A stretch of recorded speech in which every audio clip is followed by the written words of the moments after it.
नमस्कार, आप देख रहे हैं आज तक। आपके साथ मैं हूं अंजना ओम कश्यप। केजरीवाल को जहरीली हवा लग गई। जी हां, दिल्ली की आबो हवा केजरीवाल के लिए कुछ ठीक नहीं है।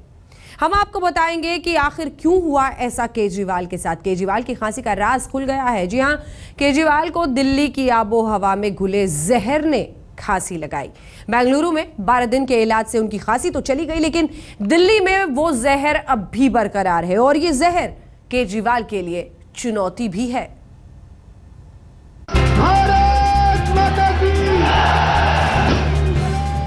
दिल्ली ने केजरीवाल को बुलंदी के आसमान पर बैठा दिया। सबसे बड़ी जीत दिलाकर दिल्ली का मुख्यमंत्री बना दिया। ईश्वर की शपथ लेता हूं कि मैं विधि द्वारा स्थापित दिल्ली से केजरीवाल को शोहरत मिली, तख्तो-ताज मिला और 2.25 करोड़ दिल्ली की जनता पर राज करने का मौका मिला। लेकिन दिल्ली ने कामयाबी के साथ केजरीवाल के जिस्म में जहर भी उतार दिया। एक ऐसा जहर जिसने केजरीवाल को बीमार और बहुत बीमार बना दिया। जी हां, दिल्ली ने केजरीवाल को बड़ी पहचान दी। उस पहचान ने हर सेकंड पर आने वाली खांसी भी दी। फिर रैलियों में, भाषणों में, जनता के बीच में केजरीवाल दो बार दिल्ली के चुनाव जीत गए, लेकिन खांसी नहीं गई। खांसी तो खांसी, उसके साथ शुगर भी पीछे लग गई। लेकिन यह भी किसी चमत्कार से कम नहीं। कहां तो बात बात पर केजरीवाल खांसते थे और 28 मार्च को जब दिल्ली के मुख्यमंत्री आपकी नेशनल काउंसिल की बैठक में बोलना शुरू हुए तो पूरे 40 मिनट तक बोलते रहे। और खांसी तो क्या, केजरीवाल के गले से खिच-खिच की आवाज भी नहीं है। उन्होंने कहा कि आपको क्या चाहिए। तो कैसे हुआ ये सब? कैसे छूमंतर हो गई केजरीवाल की खांसी? और क्या है केजरीवाल के जिस्म में दिल्ली के जहर का राज?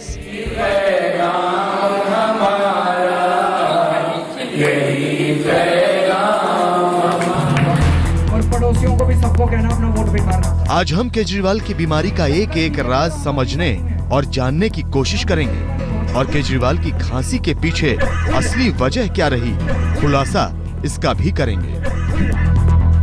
सबसे पहले केजरीवाल की इन तस्वीरों को देखिए।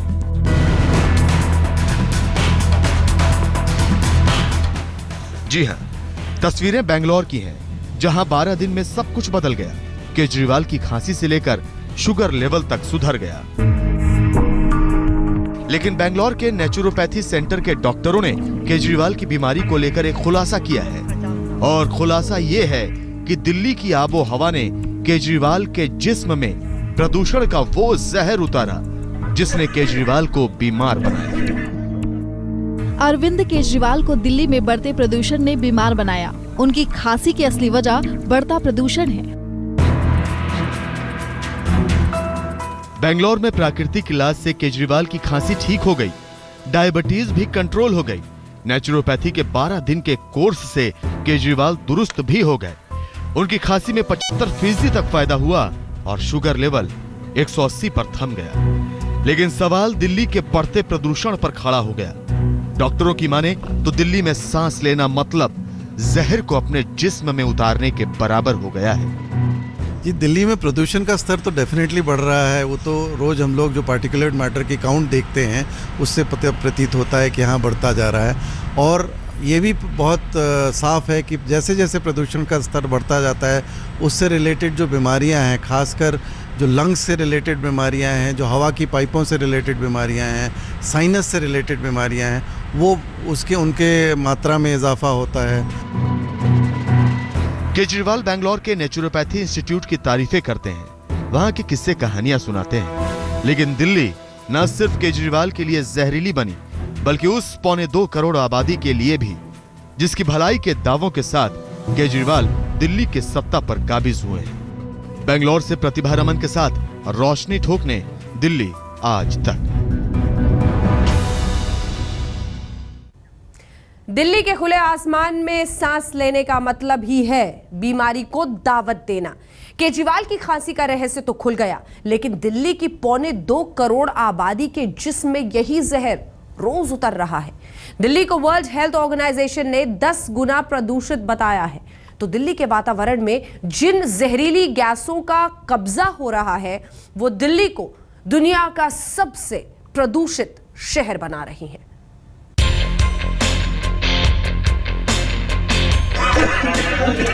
हम लोगों को जाना नहीं होता।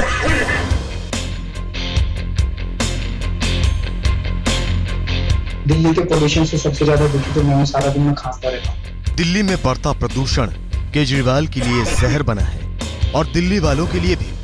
बेंगलोर में केजरीवाल का इलाज करने वाले डॉक्टरों का कहना है कि दिल्ली में वाहनों से निकलता धुआं, धूल और फैक्ट्रियों से होने वाला प्रदूषण दिल्ली की आबो हवा में जहर घोल रहा है। फिर दिल्ली के मुख्यमंत्री अरविंद केजरीवाल भी ये स्वीकार कर चुके हैं कि दिल्ली के प्रदूषण ने उन्हें भी दुखी कर रखा है। केजरीवाल को बेंगलोर के जिंदल नेचुरोपैथी इंस्टीट्यूट के डॉक्टरों ने दुरुस्त करके दिल्ली भेज तो दिया, लेकिन कब तक वो फिट रहेंगे? क्या दिल्ली का प्रदूषण जहर बनकर फिर उनके जिस्म में नहीं उतरेगा या फिर केजरीवाल सड़कों पर नहीं निकलेंगे? सवाल यहाँ केजरीवाल की बीमारी का भी है और सबको बीमार बनाने वाली दिल्ली का भी। दिल्ली के आबो हवा में बढ़ते प्रदूषित कणों की वजह से अब दिल्ली की हवा जहरीली हो गई है। इस हवा में अगर आप सांस लेंगे तो आप बीमार हो सकते हैं। रिपोर्ट्स भी यही कहते हैं, विशेषज्ञ भी यही कहते हैं और मुख्यमंत्री अरविंद केजरीवाल की खांसी की वजह भी दिल्ली का बढ़ता प्रदूषण ही बताया जा रहा है। ऐसे में अब जरूरत है सरकारी एजेंसियों के जागने की, क्योंकि वक्त रहते इस प्रदूषण पर अगर लगाम नहीं लगाया गया तो फिर दिल्ली की हवा इतनी जहरीली हो जाएगी कि किसी के लिए भी सांस लेना दूभर हो जाएगा। प्रदूषण के सर्वे भी दिल्ली को दूषित शहरों की सूची में खड़ा कर रहे हैं और डॉक्टर दिल्ली की आबो हवा में बीमारी घुलने की तस्दीक कर रहे हैं। लेकिन दिल्ली के मालिक वही हैं जिनको दिल्ली ने बीमार बनाया। जी हाँ, दिल्ली की जिम्मेदारी अरविंद केजरीवाल पर ही है। बहुत ज़्यादा इतनी पॉल्यूशन हो रहा है कि यहाँ पे गाड़ी वगैरह इतना सब चलता है, इतना पॉल्यूशन, और किसी में तो CNG फैसिलिटी वो लोग अडॉप्ट नहीं कर रहे हैं और इतना पॉल्यूशन हो रहा है। हम लोग इतना फेस करते हैं कि हम लोग ट्रैफिक में भी खड़े हो जाएं, 2 मिनट खड़ा नहीं होया जाता, इतना पॉल्यूशन हो रहा है वहाँ पे। इसमें ना जितनी भी व्हीकल हैं उनसे जो पॉल्यूशन है ना, इसके अलावा नॉइज़ पॉल्यूशन भी बहुत ज़्यादा है दिल्ली में। व्हीकल से जो गैसेस निकलती है ना, कार्बन मोनोऑक्साइड और नाइट्रस ऑक्साइड, इसका लेवल बहुत ज़्यादा बढ़ गया है।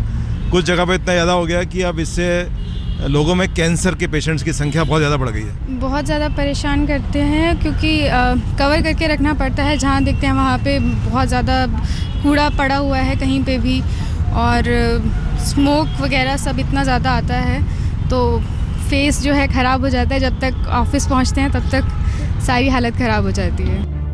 ये समझ लीजिए कि दिल्ली की आबोहवा बीजिंग से बदतर है, तो दिल्ली के लिए वर्ल्ड हेल्थ ऑर्गेनाइजेशन ने जो प्रदूषण की एक सीमा तय कर रखी है, दिल्ली उससे भी 10 गुना ज्यादा प्रदूषित हो चुकी है। दिल्ली के वातावरण पर जैसे बीमारी बांटने वाली गैसों का कब्जा हो चुका है और दिल्ली दुनिया के शहरों में सबसे प्रदूषित हो चुकी है। दिल्ली में RSPM यानी सांस लेने वाली हवा दिन ब दिन प्रदूषित हो रही है। RSPM में वो जहरीले कण होते हैं जो वाहनों और धुआं छोड़ने वाली फैक्ट्रियों से निकलकर हवा को प्रदूषित करते हैं और दिल्ली में RSPM का लेवल साल दर साल बढ़ता ही जा रहा है। 2008 में दिल्ली में सांस लेने वाली हवा का लेवल 201 माइक्रोग्राम प्रति क्यूबिक मीटर था, जो 2010 में बढ़कर 249 और फिर 2012 में 276.6 और 2014 में 316 माइक्रोग्राम प्रति क्यूबिक मीटर दर्ज किया गया। यानी दिल्ली की हवा का एक एक कतरा हर सांस को बीमार बना रहा है। इस साल जब खासकर फरवरी के अंत तक जब थोड़ी सर्दी ज़्यादा बढ़ी हुई थी, रेस्पिरेटरी डिजीज़ेस के जो एडमिशन्स थे हॉस्पिटल्स में, उसमें काफ़ी डिफरेंस था कंपेयर टू लास्ट ईयर के मुकाबले में, और मैं मानता हूं कि इसमें काफ़ी हाथ प्रदूषण का भी रहा है। देखिए, मैं श्री अरविंद केजरीवाल को खास नहीं बोल के दिल्ली के प्रदूषण किसी भी इंसान जिसको रेस्पिरेटरी प्रॉब्लम है, जिनको ब्रोंकाइटिस है, जिनको साइनसाइटिस की प्रॉब्लम है, वो डेफिनेटली उनको बढ़त और उनको प्रॉब्लम महसूस होगी। तो वाजिब है कि अगर दिल्ली में श्री अरविंद केजरीवाल रह रहे हैं तो उनको भी प्रॉब्लम इससे डेफिनेटली हो रहा होगा। दिल्ली की हवा में बीमारियां पल रही हैं और दिल्ली दुनिया भर के शहरों में प्रदूषण का रिकॉर्ड तोड़ रही है और यही वजह है कि दिल्ली में सांस और फेफड़ों से जुड़ी बीमारियां लोगों को जकड़ रही हैं और उसी जकड़ में केजरीवाल भी आ चुके हैं। दिल्ली से रोशनी ठोकने के साथ आज तक ब्यूरो। दिल्ली का जहर सुपर पावर ओबामा की सांसों में घुला तो उनकी उम्र 3 दिन में पूरे 6 घंटे कम हो गई। जी हां, ऐसा दावा अमेरिकी एजेंसियों का है जिनके मुताबिक ओबामा का भारत दौरा उनकी जिंदगी के 6 घंटे कम कर गया। आइए देखते हैं ये रिपोर्ट। सबसे ताकतवर मुल्क के राष्ट्रपति बराक ओबामा का भारत दौरा था। सारी दुनिया की नजरें इस दौरे पर टिकी थी, इसलिए भी क्योंकि पहली बार ओबामा एक साथ दो प्रोटोकॉल तोड़ने वाले थे। प्रोटोकॉल भी ऐसी जिनमें से एक की वजह से ओबामा की सेहत को नुकसान पहुंचने की आशंका जताई गई थी। और जब उनका भारत दौरा खत्म हुआ तो अमेरिकी मीडिया में ये सुर्खियां बटोरती रही। खुले आसमान के नीचे ओबामा ने बिताया था 2 घंटे से ज्यादा का वक्त। कभी भी 45 मिनट से ज्यादा खुले में नहीं बैठे थे बराक ओबामा। राजपथ पर खुले आसमान के नीचे बैठे रहे थे बराक ओबामा। अब जरा गौर कीजिएगा, ओबामा के दिल्ली आने और गणतंत्र दिवस परेड के दौरान राजपथ पर खुले आसमान के नीचे बैठने से उनकी सेहत को कैसे नुकसान हुआ। अमेरिकी राष्ट्रपति की जिंदगी के कितने अहम घंटे कम हो गए। ओबामा के भारत दौरे के बाद अमेरिकी मीडिया में छपे रिपोर्ट के मुताबिक दिल्ली में 3 दिन के प्रवास के कारण उनकी जिंदगी के 6 घंटे कम हो गए। ओबामा को उतना ही नुकसान हुआ जितना कि एक दिन में 8 सिगरेट पीने से होता है। ओबामा सिगरेट का धुआं तो नहीं उड़ाते, लेकिन दिल्ली में फैले प्रदूषण के धुएं ने उनकी जिंदगी के अहम पल कम कर दिए। जी हां, दिल्ली का प्रदूषण ओबामा की सेहत को भी नुकसान पहुंचा गया, जिसे लेकर अमेरिकी अधिकारियों ने उनके भारत दौरे से पहले ही चिंता जाहिर की थी। पृथ्वी विज्ञान मंत्रालय के आंकड़ों के मुताबिक ओबामा के 3 दिनों के दौरे के दौरान दिल्ली का पीएम 2.5 लेवल औसतन 76 से 84 माइक्रोग्राम प्रति क्यूबिक मीटर के बीच था। इस प्रदूषण के हिसाब से एक दिन में ओबामा की जिंदगी के 2 घंटे कम हो गए। उस दौरान खबरें तो यहां तक आई थी कि दिल्ली में अमेरिकी दूतावास की ओर से 1800 स्वीडिश एयर प्यूरिफायर्स खरीदे गए थे, जो कि एक संयोग भी है। संयोग इसलिए क्योंकि अमेरिका दुनिया में कार्बन डाइऑक्साइड उत्सर्जन करने वाला दूसरा सबसे बड़ा देश है, जबकि भारत इस मामले में तीसरे स्थान पर है। खैर, संयोग एक अलग पहलू है। दिल्ली की हवा जहरीली होती जा रही है, इसमें 2 राय नहीं, जिससे आमो खास तक प्रभावित हो रहे हैं। अमेरिकी राष्ट्रपति बराक ओबामा जैसी शख्सियत तक पर असर पड़ा। लिहाजा दिल्ली ही नहीं बल्कि पूरे देश में बढ़ते प्रदूषण को कम करने के और उपाय करने बेहद जरूरी है। आज तक ब्यूरो। जहर दिल्ली की आबो हवा में घुल रहा है तो हिंदुस्तान के बाकी शहर भी इससे अछूते नहीं हैं। प्रदूषण में भारत के कई शहर पाकिस्तान, बांग्लादेश और श्रीलंका से भी आगे हैं। प्रदूषण के मामले में दिल्ली पाकिस्तान के शहरों से ज्यादा जहरीली है, बांग्लादेश के शहरों से ज्यादा जहरीली है। यहां तक कि नेपाल, श्रीलंका, सऊदी अरब और ईरान से भी ज्यादा प्रदूषित है। प्रादूषिक शहरों में दुनिया में दिल्ली का सबसे पहला नंबर आता है, उसके बाद बिहार का पटना शहर और तीसरे नंबर पर मध्य प्रदेश का ग्वालियर है, तो चौथे नंबर पर छत्तीसगढ़ का रायपुर। पाकिस्तान के कराची का 5वां और पेशावर का 6ठा और रावलपिंडी का 7वां नंबर है, तो 8वें नंबर पर ईरान का खोरमाबाद, 9वें नंबर पर गुजरात का अहमदाबाद आता है, तो 10वां नंबर उत्तर प्रदेश की राजधानी लखनऊ का है। केंद्रीय पर्यावरण मंत्री प्रकाश जावड़ेकर कहते हैं कि वो प्रदूषण नियंत्रण करने वाली योजनाओं को जल्दी अमल में लाना चाहते हैं, लेकिन दिल्ली की बदतर हालात के लिए वो केजरीवाल को भी जिम्मेदार ठहरा रहे हैं। दिल्ली सरकार को 31 मार्च यानी आज तक वो डिटेल टाइमलाइन के साथ सीवेज का, सॉलिड वेस्ट का, पोल्यूशन कंट्रोल करने का, डस्ट कम करने का, ये सारा प्लान की विस्तार से चर्चा हुई है। अब दिल्ली सरकार की जिम्मेवारी है कि वो प्लान जल्दी लाए, लेकिन वो 31 मार्च तक समय दिया था, उनसे ही पूछकर उन्होंने ही 31 मार्च कहा था। लेकिन सच्चाई ये है कि आज अभी तक मैं आपसे बात कर रहा हूँ तब तक प्लान नहीं आया है। हालांकि केंद्र सरकार 20 राज्यों की राजधानियों और 10 लाख से ज्यादा आबादी वाले 46 शहरों में वायु गुणवत्ता यंत्र लगाने जा रही है, जो हवा की गुणवत्ता की जानकारी देंगे। आज तक ब्यूरो।